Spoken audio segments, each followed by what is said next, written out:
Babita kitchen में lunch तैयार कर रही थी। तभी उसे फ़ोन की घंटी सुनाई देती है।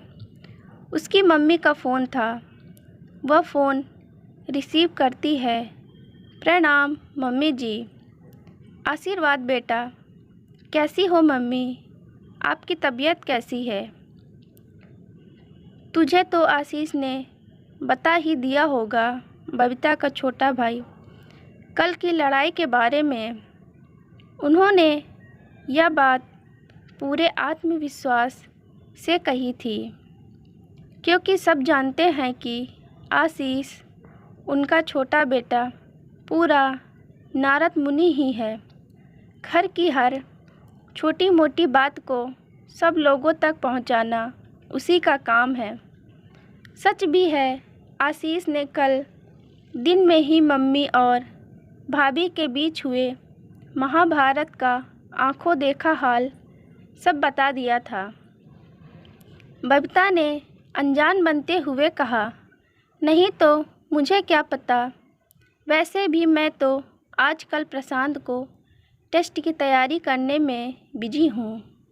काफ़ी दिनों से भाभी से बात नहीं हुई। यह सुनकर बबीता की मम्मी रोकर बोली, अरे मुझे क्या पता था कि दीपक, उनका बड़ा बेटा, धोखा दे गया। मैंने तो बस पूनम, उनकी बहू, को सुबह देर तक सोते रहने और टाइम पर खाना नहीं बनाने के लिए थोड़ा कह दिया था। दीपक तो अपनी बीवी के कहने पर मुझसे ही लड़ने लग गया।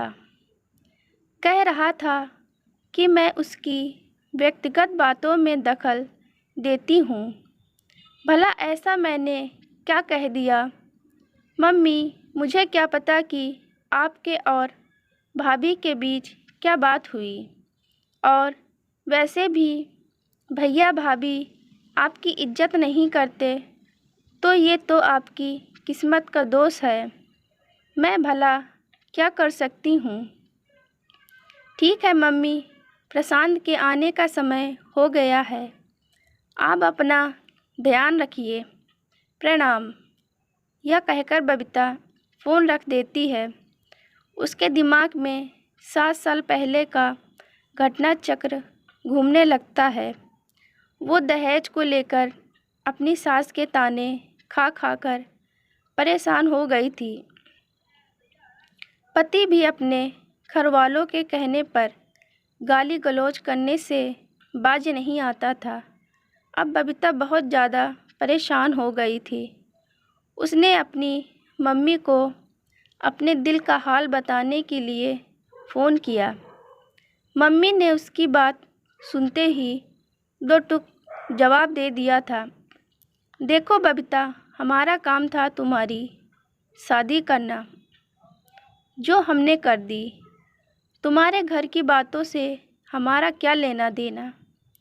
अगर तुम्हारा पति और ससुराल वाले तुम्हारे साथ सही व्यवहार नहीं करते तो यह हमारी किस्मत का दोष नहीं है।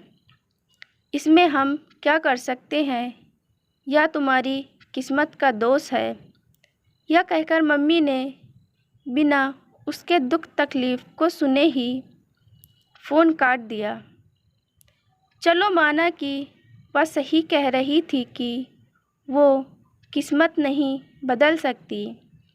बेटी के दुख दर्द को सुनकर उसका दिल तो हल्का कर सकती थी।